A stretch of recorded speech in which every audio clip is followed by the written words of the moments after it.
Hello guys and welcome to Dehradun military academy. मेरा नाम सुनील कुमार यादव है और आज हम लोग ज्योग्राफी के लेक्चर नंबर 7 को डिस्कस करेंगे। हमने पिछले लेक्चर में बहुत ही शानदार तरीके से ये देखा था कि किस तरीके से अर्थ का जो मूवमेंट है या अर्थ का रोटेशन है वो होता है और उसके वजह से सीजन में क्या चेंजेस आता है, डे एंड नाइट में क्या चेंजेस आता है, उन सब सारी चीजों को, सारे पहलुओं को हमने देखा था। ठीक है, आज जो होगा, आज जो हमारा बेसिक जो कॉन्सेप्ट रहेगा वो हमारा रहेगा यूनिवर्सल टाइम पर रिलेटेड। ठीक है, यूनिवर्सल टाइम कि हम लोग ये देखते हैं ना कि भाई हमारा एक यूनिवर्स का एक टाइम होता है। अब हम लोग बोलते हैं कि भाई दुबई का टाइम इतने घंटे आगे है या पीछे है, या अमेरिका का टाइम इतने आगे पीछे है, क्यों होता है, कैसे होता है, उन सब सारी चीजों को हम लोग आज इस वाले क्लास में समझने की कोशिश करेंगे। ठीक है, तो चलिए बिना कोई देरी किए हुए जल्दी से स्टार्ट करते हैं और स्टार्ट करेंगे। ठीक है, और बहुत शानदार तरीके से आप लोग को समझ में भी आएगा। हाँ देखो, तो पहले क्या है यूनिवर्सल टाइम। यूनिवर्सल टाइम को हम लोग एक स्टैंडर्ड टाइम बोलते हैं, standard time zone. Standard time zone एक जोन ऑफ द टाइम है जिसकी वजह से हम लोग को एक पर्टिकुलर टाइम मिलता है कि उससे भाई लेफ्ट में कितना घटेगा या उसके राइट में कितना घटेगा। ठीक है, और लॉन्गिट्यूड जो होता है वो एक तरीके से हमें ये बताता है। ठीक है, कौन लॉन्गिट्यूड और लैटिट्यूड भी हमने समझा था। तो लॉन्गिट्यूड है वो एक तरीके से हमें जो ऐसे वाले रहते हैं ना, ऐसे वाले वो हमें एक तरीके से टाइम को डिनोट करते हैं। अब अगर देखा जाए to avoid confusion about having a many local times within one country. अब बहुत सारे कंट्रीज में ऐसा तो नहीं हो सकता ना कि हर कंट्री में सबके लिए अलग अलग टाइम हो, तो बहुत दिक्कत वाली बात है भाई। इसीलिए पर्टिकुलरली मेरिडियन इज चूजन, यहाँ पर एक मेरिडियन जो है वो चूज किया गया for the whole country whose time is known as standard time. कि एक स्टैंडर्ड टाइम होगा भाई, और स्टैंडर्ड टाइम के हिसाब से फिर अपने टाइम को आप बता सकते हैं कि भाई आपके कंट्री का क्या टाइमिंग रहने वाला है या फिर दूसरे कंट्री के मुकाबले। यहाँ पर देखा जाए तो इंडियन गवर्नमेंट ने भी काम करा है। Indian government has accepted the meridian of 82.5 degree east.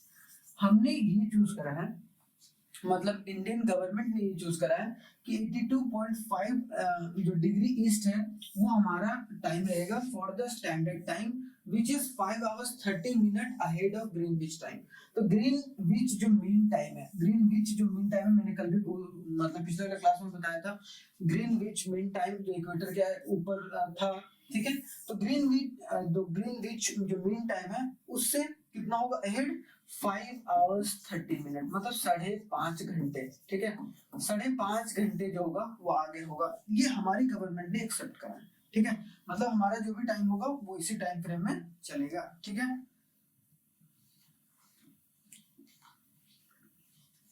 चलिए आगे देखा जाए तो earth is divided in 24 longitudinal zone.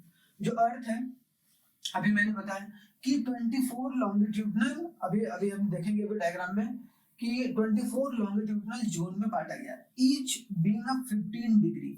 जो एक है वो 15 डिग्री से, मतलब एक अगर लॉन्गिट्यूडनल, जैसे कि ये एक लॉन्गिट्यूडनल है और अगर दूसरे पर जाएंगे तो यहाँ 15 डिग्री। ठीक है, 15 डिग्री का मतलब 1 आवर पार्ट है, मतलब कितना भाई 1 आवर।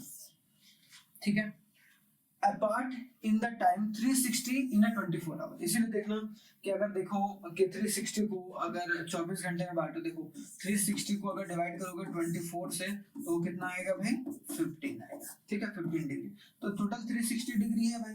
तो 360 में 24 आवर को अगर एक दिन को बांटे तो वो एक तरीके से हमारा 15 डिग्री निकल कर आता है। ठीक है, एंड 1 डिग्री, अगर 1 डिग्री को देखा जाए तो 1 डिग्री 4 मिनट के हिसाब से, मतलब 1 डिग्री अगर खिसक रहा है, ठीक है, तो आपका 4 मिनट आगे पीछे हो रहा है। ठीक है, अगर लेफ्ट तो आगे और राइट, मतलब लेफ्ट है तो पीछे और राइट है तो आगे।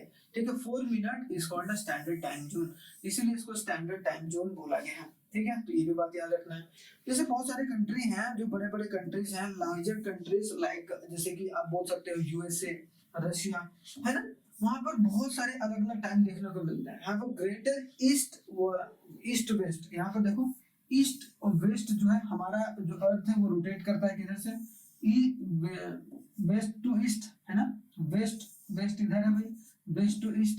तो यहाँ पर बहुत ज्यादा, अगर पूरा मैप देखोगे तो अमेरिका हो गया, यूएसए हो गया, ठीक है, मतलब यूएसए हो गया, रशिया हो गया, कनाडा हो गया, वो ईस्ट और वेस्ट में बहुत फैला हुआ है, जिसके वजह से उसको बहुत सारे टाइम को अडॉप्ट करना पड़ा, अलग अलग टाइम जो है वो अडॉप्ट करना पड़ा फॉर अ प्रैक्टिकल पर्पस। नहीं तो क्या होगा, डिसाइड नहीं हो पाएगा, जिसकी वजह से दिक्कत परेशानी हो सकता है कि नहीं, क्योंकि फिर डिसाइड नहीं होगा ना, आप डिसाइड नहीं होगा तो चीजें समझ में नहीं आएंगे, फिर वही का वही रह जाएगा। ठीक है, Russia has as many as 11 time zone, देख रहे हो रशिया के पास कि अलग अलग 11 टाइम जोन है, कभी कोई आधा घंटा पीछे, कोई 1 घंटा पीछे, कोई 1 घंटा आगे है, इस तरीके से। Both USA and Canada have a 5 time zone, तो और यूएसए और कनाडा के पास कितना 5 टाइम जोन है। Atlantic, the Atlantic, eastern, central, mountains and Pacific time zone. देखो कौन कौन टाइम जोन है, अटलांटिक है, ईस्टर्न है, तो अटलांटिक पहला हो गया, दूसरा हो गया ईस्टर्न, तीसरा हो गया सेंट्रल, चौथा हो गया माउंटेन, ठीक है, माउंटेन रीजन का, और पांचवा हो गया पैसिफिक टाइम जोन। तो ये 5 टाइम जोन है यूएसए और कनाडा को अगर देखा जाए। ठीक है, simple memory aid for a time is the east gain add. ठीक है, अगर सिंपल मेमोरी देखा जाए तो उसमें क्या है, east gain add, EGA and west lose subtract. तो अगर देखा जाए को ईस्ट है, ईस्ट में गेन होगा भाई, को ईस्ट में अगर जाएगा तो गेन होगा। ठीक है, अगर यहाँ पर देखो, यहाँ पर है तो इधर ईस्ट है, तो ईस्ट में जा रहा है तो वो गेन हो रहा है ऐड, और वेस्ट लूज सब्सट्रैक्ट, मतलब जो वेस्ट होगा उसमें लूज करेगा या सब्सट्रैक्ट करेगा, उसमें माइनस होगा, वेस्ट की तरफ जाएगा। तो समझ में आ गया। तो ये दो जोन है, वेस्ट की तरफ लूज और ईस्ट की तरफ गेन। ठीक है, तो दो चीज, ईस्ट की तरफ जो होगा वो आपको गेन देखने को मिलेगा। ठीक है, चलिए आई होप सो यहाँ तक कंप्लीट होगा, क्लियर। अब देखो थोड़ा सा डायग्राम, अगर डायग्राम देखो तो हम लोगों को ये देखने को मिलेगा कि एक स्टैंडर्ड मेरिडियन यहाँ पर है। अब देखो यहाँ पर अगर हम इधर जा रहे हैं, इधर लेफ्ट में जा रहे हैं तो प्लस हो रहा है भाई, मतलब क्या है कि हम किधर जा रहे हैं, हम जा रहे हैं वेस्ट की तरफ। किधर जा रहे हैं, वेस्ट की तरफ नहीं जा रहे हैं, वेस्ट की तरफ नहीं, इधर से देखो, यहाँ से क्या हो रहा है, प्लस प्लस करके, तो हम लोग किधर जा रहे हैं, ईस्ट की तरफ जा रहे हैं, ईस्ट की तरफ जा रहे हैं तो प्लस हो रहा है, और अगर हम लोग इधर से वेस्ट की तरफ जा रहे हैं तो इधर माइनस हो रहा है। ठीक है, माइनस हो रहा है। तो यहाँ पर देखो, यहाँ पर यूरोप हो गया, आपको देखने को मिलेगा, नॉर्थ अमेरिका देखो, नॉर्थ अमेरिका हो गया, साउथ अमेरिका देखो, यहाँ ये इक्वेटर हो गया। ठीक है, तो यहाँ पर देख रहे हो कि यहाँ +1 आ रहे हैं, 0 आवर है, 0 आवर क्यों है भाई, क्योंकि यहीं पर एक तरीके से स्टैंडर्ड टाइम जोन है। देखो 0 आवर में, 0 आवर में देख रहे हो, यहाँ 0 आवर में, यहाँ 0 आवर में, इस तरीके से बांटा हुआ है। तो देखो अफ्रीका में जैसे यहाँ पर है -2 आवर, यहाँ -1 आवर, यहाँ -3 आवर, तो इस तरीके से चीजें चली हैं। ठीक है, और इधर अगर आओ तो इधर प्लस देखने को मिल रहा है, +1 +2 +3 +4 +5, इस तरीके से 11 तक, फिर 12 आ जाएगा उधर माइनस, और यहाँ पर भी 12 देखने को मिल रहा है। ठीक है, यहाँ -12 तक, और इधर भी अगर थोड़ा सा ऊपर अगर मैं ले जाऊं तो आपको देखने को मिलेगा, देखो यहाँ पे देखो +11 आवर। इस तरीके से हमारा टाइम जोन जो है वो बांटा हुआ है। ठीक है, तो ये चीज आप लोगों को ध्यान देना है, थोड़ा सा इंपॉर्टेंट है। अब देखो इंटरनेशनल डेडलाइन, इंटरनेशनल डेडलाइन जो है वो आपको देखने को मिलेगा, ये 180 डिग्री ईस्ट और यहाँ पर 180 डिग्री वेस्ट। अब यहाँ पर देखो, यहाँ पर ऐसे करके आया हुआ स्टैंडर्ड टाइम जोन। ठीक है, यहाँ पे बोला जाए इंटरनेशनल जो डेट लाइन है वो ये माना गया डेट लाइन। ठीक है, इंटरनेशनल डेट लाइन, डेट का क्या लेना देना है, फिजी आइलैंड है यहाँ, इधर ऑस्ट्रेलिया है, इधर न्यूजीलैंड है, इधर साइबेरिया है, बेरिंग सी है, अलास्का है। ठीक है, तो अगर बोला जाए it is international date line, it is 180 degree meridian running over the Pacific Ocean. और कहाँ पर रन कर रहा है भाई, पैसिफिक ओशन में। देखो ये पैसिफिक ओशन है, पैसिफिक ओशन के ऊपर जो है वो रन करेगा, डेविएटिंग एट एलियोटिक जो सी, क्या एलियोटिक आइलैंड, फिजी हो गया, उसके बाद समोया हो गया, फिर गिलबिट आइलैंड हो गया। At the international date line the date changes by exactly 1 day. तो यहाँ पर इंटरनेशनल डेट लाइन में एक दिन में डेट चेंज होता है, मतलब हर 24 आवर में एक दिन चेंज होता है, एक डेट चेंज होता है। टाइम वहां देखा हमने, यहाँ पर क्या डेट चेंज हो रहा है, ये डेट चेंज, स्टैंडर्ड टाइम वो, यहाँ पर इंटरनेशनल डेट लाइन, तो स्टैंडर्ड डेट लाइन में डेट चेंज होगा, date change exactly 1 day when it cross. तो अगर इसको जो भी क्रॉस करता है, ठीक है, वो एक बार क्रॉस करेगा, वो एक दिन इसका एक तरीके से बीत जाएगा। ठीक है, सोम्बिया and Tokyo shifted its position to the west of the date line on 30th December 2011। 30th दिसंबर 2011 में ये अपनी पोजीशन को शिफ्ट किया था। तो ये भी आप देख सकते हैं। तो आप लोग याद रखना है कि इंटरनेशनल जो डेट लाइन है वो डेट को चेंज करता है, और स्टैंडर्ड टाइम जोन वो टाइम को चेंज कर रहा है। तो ये दोनों बेसिक हैं जो कि आपको समझ के चलना है। ठीक है, यहाँ पर आगे देखो भाई, इक्लिप्स क्या होता है।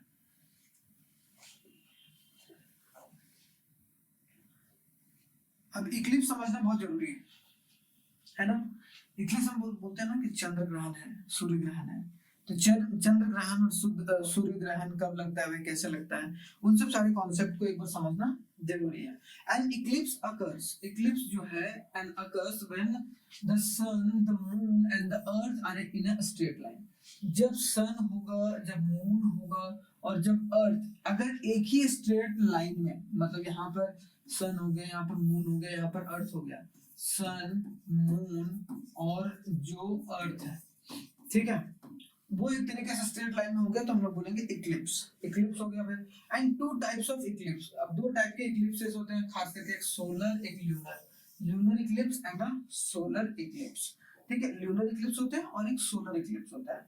अब जनरली द टोटल 7 इक्लिप्स अगर देखा जाए पूरे विश्व भर में, 7 या फिर पूरे वर्ल्ड में 7 इक्लिप्स जो है वो देखने को मिलते हैं। Solar and lunar including solar and lunar eclipse takes place in a year. क्या है वो, हर साल होता है, सोलर इक्लिप्स भी और ल्यूनर इक्लिप्स भी। मिनिमम अगर देखा जाए calendar year will always have at least, अगर एक कैलेंडर ईयर में मतलब 365 डेज में, 365 डेज में अगर देखा जाए या 366 डेज में अगर देखा जाए, एक कैलेंडर ईयर में जो है ऑलवेज हैव एटलीस्ट 4 इक्लिप्सेस, कि 4 इक्लिप्सेस जो है वो देखने को मिलते हैं, consisting of 2 solar and 2 lunar. तो 2 सोलर होगा या 2 ल्यूनर इक्लिप्सेस देखने को मिलेंगे मिनिमम। मैक्सिमम कितने हो सकते हैं, मैक्सिमम 7 हो सकते हैं, 7 इन अ सिंगल ईयर। कि मैक्सिमम इक्लिप्सेस कितने हो सकते हैं भाई, मैक्सिमम आपको 7 और आपको मिनिमम इक्लिप्सेस कितने देखने को मिलेंगे, 4, ठीक है। तो मिनिमम हो गया, मैक्सिमम हो गया। इसमें 4 में 2 होगा ल्यूनर और 2 होगा आपका सोलर, सोलर इक्लिप्सेस और इसमें ल्यूनर इक्लिप्सेस, ठीक है, ठीक है। 2 एक तरीके देखने को मिलेंगे। अब हम लोग सोलर और ल्यूनर इक्लिप्सेस को देखेंगे, उसको ध्यान से। अब यहाँ पर in a single year is an absolute maximum and it's very rare. 7 बहुत कम होता है, रेयर, कभी कभी हो गया, ऐसा नहीं होता है कि हर साल या हर 4 साल या हर 5 साल में ही होगा नहीं होगा, वो रेयर होता है, शायद ही होता है, वैसा कभी सिचुएशन बन गया तो। अगर देखा जाए आगे तो मोस्ट ईयर में the number of eclipses typically falls between 4 and 7। 4 and 7 के बीच में, मतलब 4 और 7 के बीच में हर एक साल लगभग होता है, विद 5 और 6 happening in a some year. तो कुछ साल में 5 और कुछ साल में 6 आपको देखने को मिलेंगे। जनरली आपको 4 या फिर 7 देखेंगे, number of fall between 4 and 7। 4 और 7 के बीच में हमेशा देखने को मिलता है आपको। 4 तो मिनिमम है भाई और मैक्सिमम आपको 7 है, जैसा कि मैंने बताया। तो इक्लिप्सेस इतने देखने को मिलते हैं, जो कि और भी समझ के चलना है आपको, इम्पोर्टेंट। यहाँ तक समझ में आया? देखिए भाई इसको थोड़ा सा, ठीक है।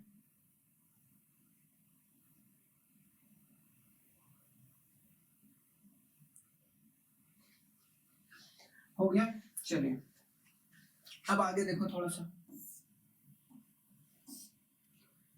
देखो अब 2 इक्लिप्सेस, एक ल्यूनर इक्लिप्सेस और एक सोलर इक्लिप्सेस। सबसे पहले हम लोग देखेंगे ल्यूनर इक्लिप्सेस को, ठीक है, ल्यूनर इक्लिप्सेस। अब देखो lunar eclipses, it is a situation, ये क्या है भाई, it is a situation when the earth come, क्या बोल रहा है, ल्यूनर इक्लिप्स क्या है भाई, यहाँ पर याद रखना है, ल्यूनर इक्लिप्स ये एक ऐसी सिचुएशन है when the earth comes between sun and moon, कि सन और मून के बीच में अगर अर्थ आ गया, ठीक है, इसको रट जाना, ठीक है, अगर सन और मून के बीच में अर्थ आ गया, ठीक है, when the sun comes between the, मतलब क्या है, देखो यहाँ पर अर्थ है, अर्थ जो है वो सन तो काफी बड़ा है और मून छोटा है, तो मून और सन के बीच में अगर अर्थ आ गया तो एक तरीके से क्या बनेगा भाई, एक तरीके से ल्यूनर इक्लिप्स होगा। ल्यूनर इक्लिप्स मतलब क्या, देखो आपको आधा चांद देखने को मिलेगा, तो यहाँ पर देखो फुल डे मून देखने को मिलेगा। It occurs only on a full moon day, जहां पर आपको फुल मून डे देखने को मिलेगा, क्या देखने को मिलेगा, full moon. But it does not occurs on every full moon day because the moon is so small, इसीलिए यहाँ पर ऐसा नहीं है कि हर एक फुल मून डे में आपको ल्यूनर इक्लिप्स देखने को मिलेगा ना, क्योंकि वो बहुत आकार में बहुत छोटा है, साइज में बहुत छोटा है, जिसके वजह से and the plane of its orbit is tilted about 5 degree, और उसका जो प्लेन है वो 5 डिग्री से टिल्टेड है। जो उसका प्लेन जिस प्लेन जैसे हम लोग बोलते हैं ना ऑर्बिटल प्लेन, सेम उसी तरीके से with respect to the earth orbital, तो अर्थ ऑर्बिटल से 5 डिग्री टिल्टेड है, ठीक है, जिसकी वजह से और भी वो छोटा देखने को मिलता है। तो याद बस आपको यहीं पर रखना है कि भाई ल्यूनर इक्लिप्स कब होता है, जब सन और मून के बीच में अर्थ आ जाता है। लेकिन जरूरी नहीं है कि हर जो फुल मून डे है वो ल्यूनर इक्लिप्स को ही जन्म दे रहा है। हर एवरी फुल मून डे जो है वो ल्यूनर इक्लिप्स को जन्म नहीं देता है, ठीक है, तो याद रखना है, ठीक है, ये भी चीज है, ये थोड़ा समझ के चलना है। देखिए थोड़ा सा इसको, ठीक है, चलिए आई होप सो ये भी चीज कंप्लीट होगा, ठीक है। चलो ल्यूनर इक्लिप्स कंप्लीट हो गया।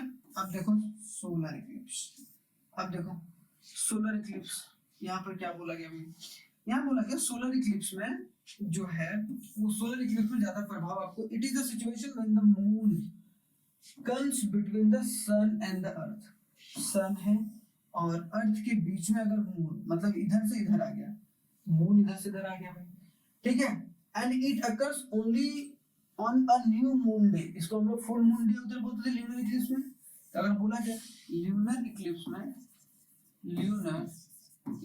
में हम लोग क्या बोलते थे, फुल मून डे, ठीक है, और सोलर इक्लिप्स में क्या बोलेंगे भाई, इक्लिप्स में हम लोग क्या बोलेंगे, न्यू मून डे, ठीक है, न्यू मून डे, ठीक है, new moon day, but it does not occurs on every new moon day because it inclination of its moons orbital plan. क्यों, क्योंकि मैंने बताया ना कि ऑर्बिटल 5 डिग्री पर टिल्ट है, जिसकी वजह से वो बहुत छोटे आकार में, जिसकी वजह से वो ऐसा नहीं है कि हर जो सोलर इक्लिप्स होगा उसमें न्यू मून डे आपको देखने को मिलेगा। तो देख रहे हो यहाँ पर मून है, यहाँ अम्ब्रा है, ठीक है, यहाँ पर ये वाला जो है ओपिनिम्ब्रा है, यहाँ पर मून है, यहाँ पर अर्थ है, इधर सन है, ठीक है, तो ये बात समझ में आ गया। ये बेसिक सा चीज था जो कि समझ के चलना है आपको, यहाँ से क्वेश्चन पूछे जा सकते हैं भाई, तो आप लोग ये बात जरूर याद रखिएगा। सोलर इक्लिप्स क्या होता है, सोलर इक्लिप्स तब होता है जब मून जो है वो सन और अर्थ के बीच में आता है, सन और अर्थ के बीच में कौन आ गया भाई, मून आ गया, ठीक है, मून में आएगा तब एक मून आएगा बीच में, तब एक तरीके से क्या होगा, सोलर इक्लिप्स। चलिए ठीक है, क्लियर हो गया। आगे अगर देखा जाए तो देखो, अब आते हैं हम लोग अर्थ के इंटीरियर को पढ़ते हैं। अब अर्थ इंटीरियर पढ़ना अपने आप में ही एक बहुत इंपॉर्टेंट है, क्योंकि यहाँ से आपको समझना अर्थ के बारे में बहुत इंपॉर्टेंट है, और अर्थ के बारे में अगर आप सही तरीके से नहीं समझेंगे तो आपको दिक्कत परेशानी हो सकता है, ठीक है। तो अगर देखा जाए तो यहाँ पर अपर क्रस्ट या देखो कोनार्ड डिसकंटिन्यूटी यहाँ पर देखने को मिलेगा।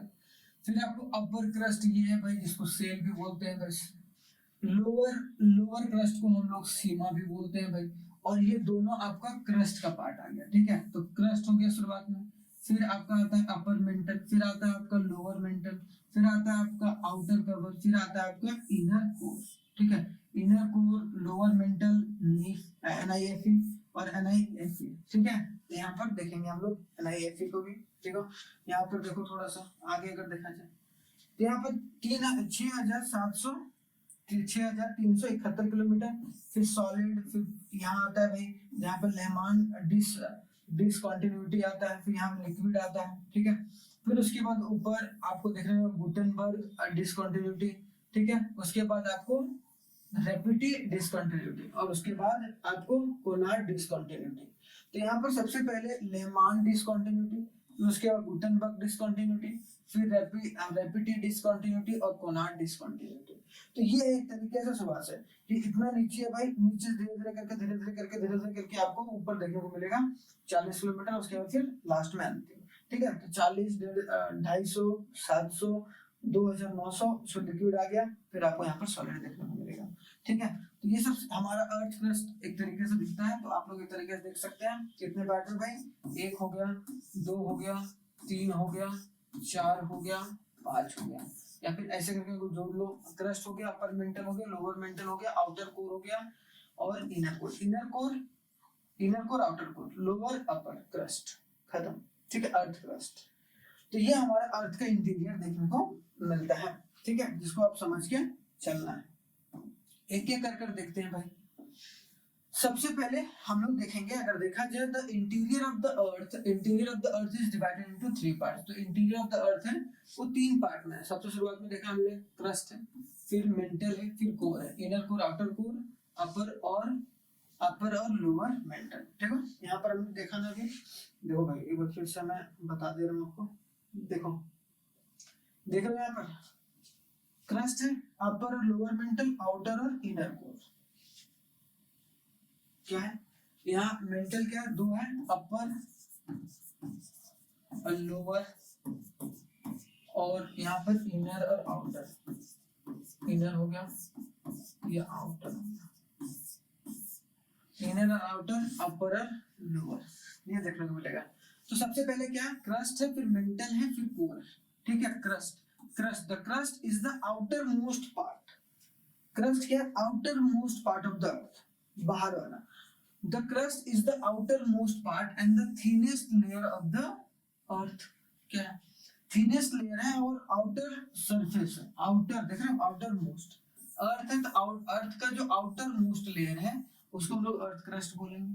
ठीक है, थिनेस्ट लेयर भी होता है, and this layer has a least density. और यहाँ पर इसकी डेंसिटी भी क्या होती है, बहुत कम होती है।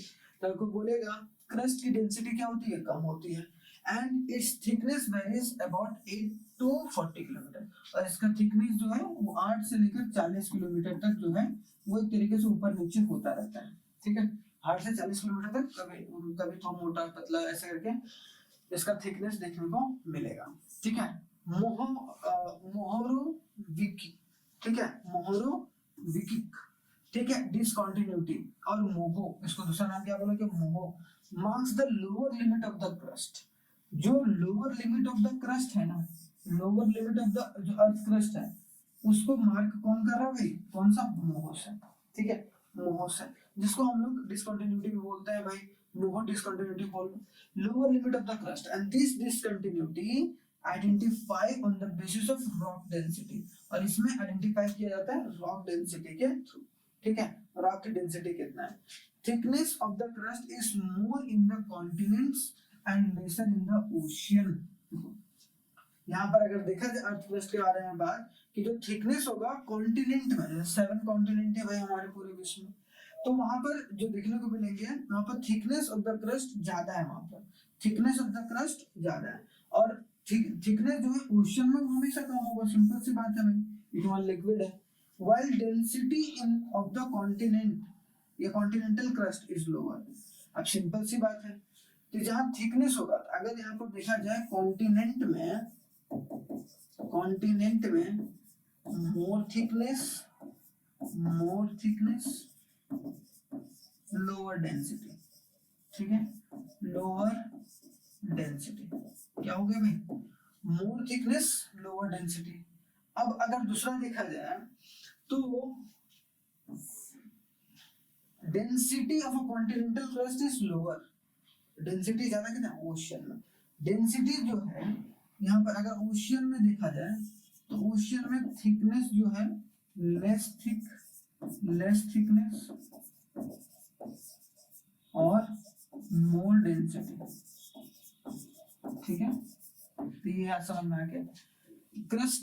क्रस्ट में कौन सा जो है वो डिसकंटिन्यूटी देखने को मिलता है, जो सबसे lower line of the earth crust होगा वो आइडेंटिफाई करते हैं कि हाँ भाई इसके जो ऊपर है वो आपको देखने को मिलेगा अर्थ क्रस्ट है। मोहोरोविकिक ऐसे बोलते हैं, मोहोरोविकिक। ठीक है, डिसकंटिन्यूटी, और इसका दूसरा नाम मोहो से भी याद रखिएगा। ठीक है, मोहो डिसकंटिन्यूटी। तो एक यहाँ पर रॉक डेंसिटी से आता है, और यहाँ पर डेंसिटी हमने देखा कि कॉन्टिनेंट कि अगर कोई अर्थ सरफेस है यहाँ पर, जहाँ कॉन्टिनेंट है वहां पर देखने को मिलेगा ज्यादा थिकनेस है, लोअर डेंसिटी है। ओशियन में लेस थिकनेस है और मोर डेंसिटी है। ठीक है, क्लियर, समझ में आ गया। डेंसिटी के बारे में आपने फिजिक्स में तो पढ़ा ही होगा। चलो आगे देखते हैं। आगे अगर देखा जाए देखो, the rock forming the upper, अब अर्थ इंटीरियर में the rock forming the upper layer of the crust earth is rich in lighter minerals.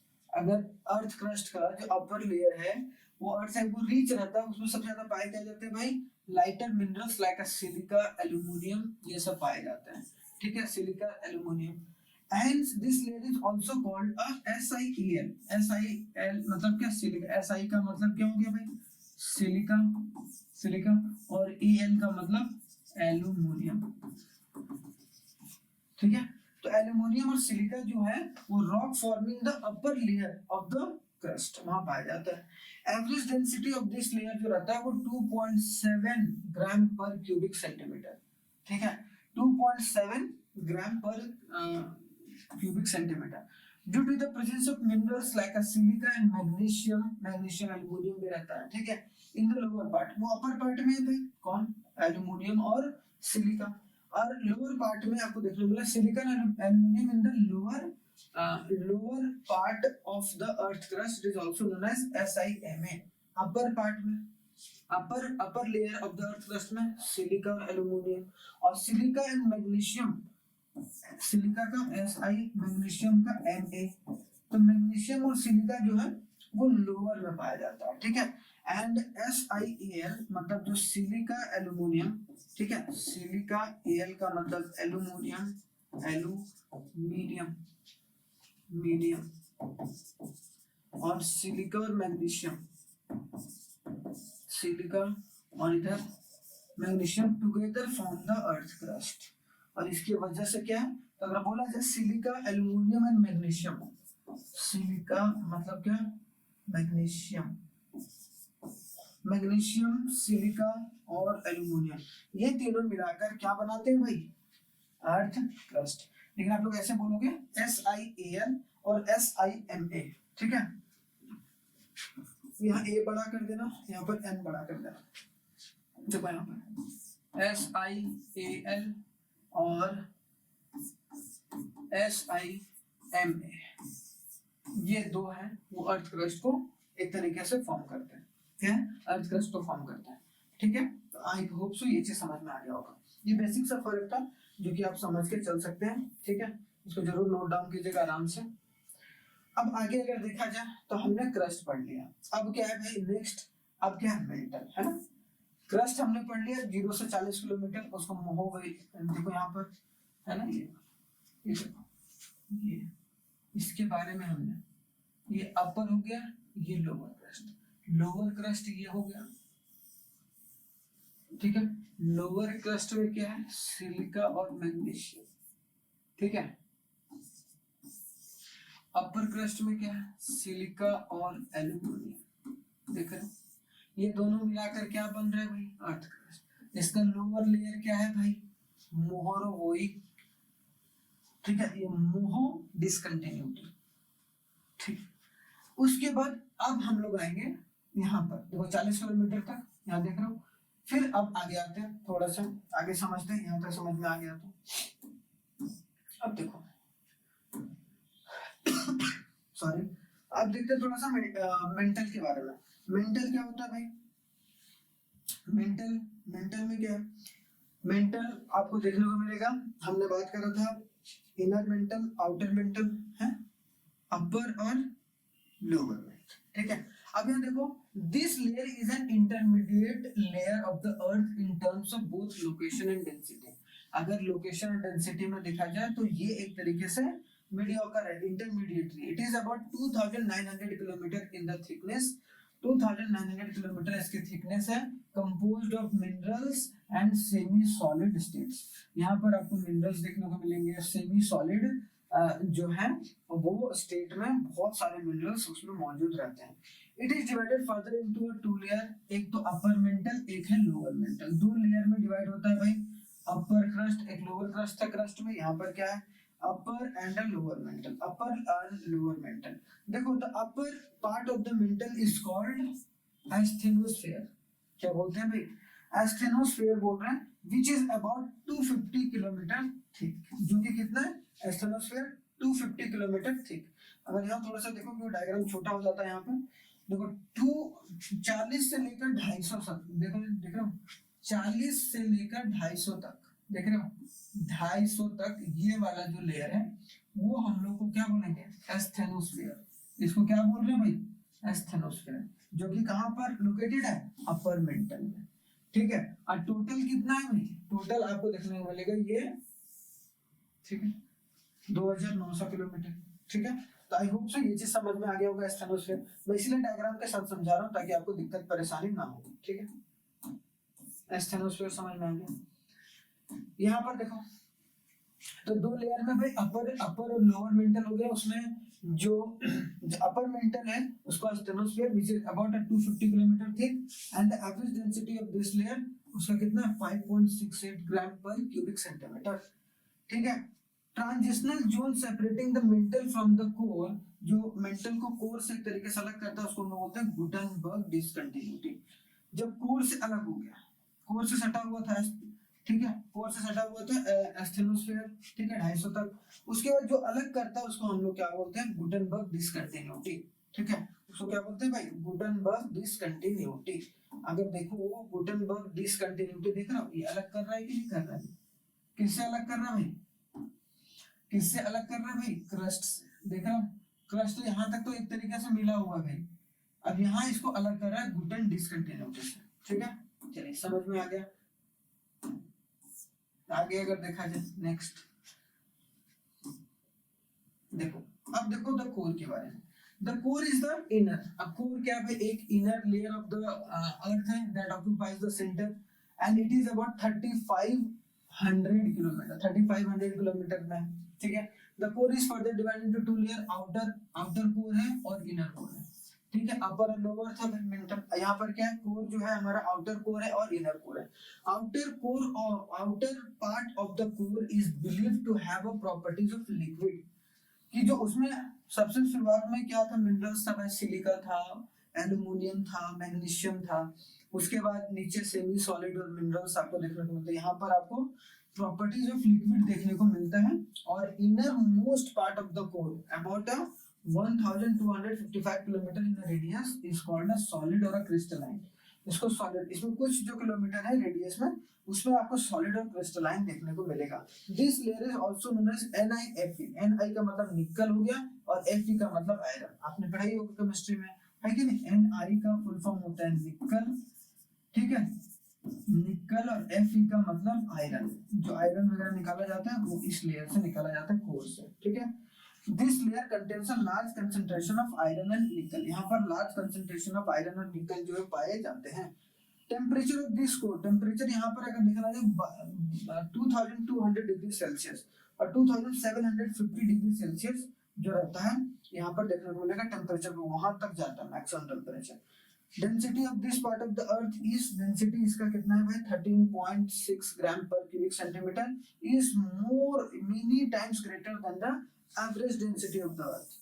Earth crust का एवरेज डेंसिटी इतना था, अब सोचो इससे एक तरीके से लगभग 3 गुना है। सोचो कितनी डेंसिटी, कितना डेंस है, ठीक है, कितना टेम्परेचर हाई रहता है वहां पर, तो वहां से मिनरल्स निकालना अपने आप में एक बहुत बड़ा काम है, ठीक है। ये भी बात है, याद रखना है, समझ में आए। देखो भाई यहाँ पर समझ के चलना है, यहाँ तक आई होप सो समझ में आया होगा। इसको थोड़ा सा एक बार और फटाक से मैं रिवाइज करा देता हूँ, इसको जरूर देखिएगा, ठीक है। देखो यहाँ पर देख रहे हो ना, ये वाला 2900 से 2900 से, अब थोड़ा सा शुरुआत से समझाता हूँ ताकि थोड़ा सा एक बार चीजें क्लियर हो जाए, फिर आपको दिक्कत परेशानी नहीं होगा, ठीक है। एक बार इसको ध्यान से देखिए, पहले ध्यान से देखिए भाई,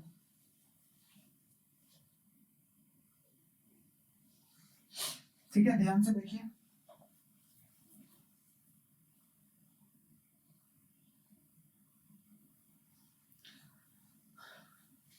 अगर कोई बोलेगा सबसे ऊपर अर्थ में अर्थ क्रस्ट है भाई, ठीक है, अर्थ क्रस्ट, उसके बाद अपर मेंटल, उसके बाद लोअर मेंटल, मतलब यहाँ पर देखने को मिलेगा कौन है भाई, मेंटल है, ठीक है। ऊपर क्या है भाई, क्रस्ट है, ठीक है। यहाँ 2 तरीके का क्रस्ट होगा, यहाँ पर अपर क्रस्ट और लोअर क्रस्ट, ठीक है, अपर और लोअर, ठीक है, लोअर क्रस्ट। मेंटल में भी दो तरीके का, अपर मेंटल, लोअर मेंटल, और यहाँ पर आपको देखने को मिलेगा कोर। तीनों चीजों के बारे में हमने समझा, उनको समझना जरूरी है, ठीक है, यहाँ तक हो गया। अब देखो यहाँ पर सबसे पहले आपको देखने को मिलेगा जो सबसे पहले अपर क्रस्ट था। अपर क्रस्ट में सिलिका SiAl, SI का मतलब सिलिका, Al का मतलब एल्यूमिनियम, यहाँ तक हो गया। तो लोअर क्रस्ट में क्या है, Si मतलब सिलिका, Ma का मतलब मैग्नीशियम, लोअर क्रस्ट में। तो ये अपर क्रस्ट हो गया, मैं एक बार ऐसे करके कर देता हूँ, ये अपर क्रस्ट हो गया, ठीक है, ये क्या हो गया, अपर क्रस्ट। लोअर क्रस्ट क्या होगा भाई, यहाँ पर देखो, लोअर क्रस्ट आपका ये देखने को मिल रहा है कि नहीं, लोअर क्रस्ट। और ये क्रस्ट टोटल कितना किलोमीटर, 40 किलोमीटर। कितना है भाई, क्रस्ट क्या है टोटल, 40 किलोमीटर। और 40 किलोमीटर से 250 किलोमीटर तक का जो एरिया है, ठीक है, उसको हम लोग एस्थेनोस्फीयर बोलते हैं, ठीक है, अभी हमने पढ़ा एस्थेनोस्फीयर। यहाँ पर जो इसका सबसे लोअर पार्ट है क्रस्ट का, उसको मोहोरोविक डिसकंटिन्यूटी बोलते हैं, जिसका नाम हम लोग मोहो भी रखे थे। क्या रखे थे, मोहो डिसकंटिन्यूटी। उसके बाद अगर देखा जाए 250 किलोमीटर तक ये देखने को मिलता है भाई। उसके बाद 700 किलोमीटर तक रेपिटेड डिसकंटिन्यूटी, उसके बारे में पढ़ना है। 700 किलोमीटर में कौन आता है भाई, रेपिटेड डिसकंटिन्यूटी, जो कि किसका पार्ट है, अपर मेंटल का पार्ट है, ठीक है, अपर मेंटल का। और सबसे जो ये लोअर, जो अपर का सबसे लोअर पार्ट है, वो कौन सा कंटिन्यूटी दिखाता है, कोनार्ड। और जो लोअर सबसे अर्थ क्रस्ट वाला मोहोरोविक। यहाँ पर कोनार्ड कौन है, जो अपर का लोअर है, अपर का, जैसे ये आप है, आपका जो लोअर पार्ट जो डिवाइड कर रहा है, इसको हम लोग कोनार्ड बोल रहे हैं। फिर इसके बाद तो ये लोअर आ गया ना, तो ये लोअर वाला पार्ट तो अलग हो गया, एक तो ऊपर हो गया, ये तो अपर था, ये वाला अपर था, तो अपर का जो लोअर पार्ट है वो तो कोनार्ड हो गया, ठीक है। फिर 700 से 2900 200 2900 किलोमीटर गुटेनबर्ग डिसकंटिन्यूटी, अभी हमने बात करी। उसके बाद लेहमान डिसकंटिन्यूटी, जो कि लिक्विड वाला पार्ट है, ठीक है, लिक्विड का पार्ट है। यहाँ पर अगर देखने को मिलेगा, यहाँ पर आपको सेमी सॉलिड लिक्विड आपको देखने को मिलेगा, सेमी सॉलिड या थोड़ा बहुत सॉलिड आपको देखने को मिलेगा, ठीक है। लेहमान डिसकंटिन्यूटी लिक्विड है, और यहाँ पर प्रॉपर सॉलिड है, जो कि आपको देखने को मिलेगा 3671 किलोमीटर, ठीक है। आई होप सो यहाँ तक समझ में आ गया होगा। आप लोग पढ़ाई शानदार तरीके से करिए, कोई भी दिक्कत परेशानी नहीं होना चाहिए, कोई भी दिक्कत परेशानी नहीं होना चाहिए। अगर कोई भी दिक्कत परेशानी हो रहा है, चीजें अगर समझ में नहीं आ रही है, तो आप चीजों को साथ में लेकर चलिए, चीजों को साथ में आगे बढ़िए। और अगर सही मायने में आप ज्योग्राफी को समझना चाहते हैं, तो उसका रिवीजन जरूरी है। क्या है भाई, रिवीजन जरूरी है, ठीक है, ठीक है, क्या है, रिवीजन जरूरी है। अब जो है वो रिवीजन क्यों जरूरी है, अब रिवीजन से कुछ नहीं होता है। अब देखो, पढ़ाने के साथ साथ मेरा ये भी काम है कि आप लोगों को सही गाइडेंस दें। अब रिवीजन में दो चीज होता है। रिवीजन में एक होता है कि भाई आप एक्टिव रिवीजन करो, एक होता है कि आप पैसिव करो। एक्टिव में हमेशा एक्टिव रिवीजन करना चाहिए। एक्टिव रिवीजन का अगर सिंपल सा लॉजिक को थोड़ा सा देखो कि भाई आप लोगों को 7 दिन है आपके पास, फर्स्ट दिन, सेकेंड दिन, थर्ड हो गया, फोर्थ हो गया, ठीक है, फोर्थ हो गया, फिफ्थ हो गया, और सिक्स्थ हो गया, सेवेंथ वाले में मान लो कि संडे है, तो संडे को बिल्कुल मत पढ़ो, सिर्फ एक टेस्ट दो, ओनली वन टेस्ट, ठीक है, एक टेस्ट दे दो, खत्म करो कहानी। फर्स्ट दिन में जो पढ़ रहा है, सेकंड दिन में जो पढ़ रहा है, थर्ड दिन में जो पढ़ रहा है, सेवन, जितने भी लेक्चर देख रहे हो, मान लो कि 2 लेक्चर आपने 3 लेक्चर देखे, फिर दूसरे दिन का जब शुरुआत करो, तो ये तीनों लेक्चर का जो आपने नोट्स बनाया है, उनको आप ये सोचो कि पहले मुझे 1 घंटे में ये करना है, उसके बाद फिर लेक्चर देखना है, फिर यहाँ पर जो लेक्चर देखें, फिर आप देखो 2 तारीख में जो आपने पढ़ा है उसका रिवीजन करो, फिर आगे नेक्स्ट लेक्चर देखो, फिर 3 तारीख में जो पढ़ाई, और फिर सारे का जो रिवीजन है वो आपको सैटरडे को करना है। सैटरडे को क्या करना है भाई, कुछ नया नहीं पढ़ना है। अगर चैप्टर वाइज टेस्ट है तो चैप्टर वाइज टेस्ट दे दीजिए, नहीं तो सैटरडे के दिन आप रिवीजन सिर्फ करिए, रिवीजन प्लस टेस्ट, रिवीजन और टेस्ट आपको संडे को 2-3 घंटा निकालिए, टेस्ट दीजिए। और ज्योग्राफी के कोर कॉन्सेप्ट को समझिए, इनके नोट्स को एकदम बारीकी से लिखिए। मैंने अपने ही मैं कंसाइज नोट्स आप लोगों को देता हूँ ताकि आप चीज़ें जो है और समझ में आए, क्योंकि इसके बाद हिस्ट्री भी है और ज्योग्राफी अपने आप में एक बहुत अच्छा भी लगता है पढ़ने में और समझने में कि नए-नए चीज़ सीखने को मिल रहा है कि नहीं? तो कैसा लगा आप लोगों को क्लास आज का? ज़रूर बताइएगा। Thank you very much. जय हिंद। मिलते हैं हम लोग नेक्स्ट वीडियो में।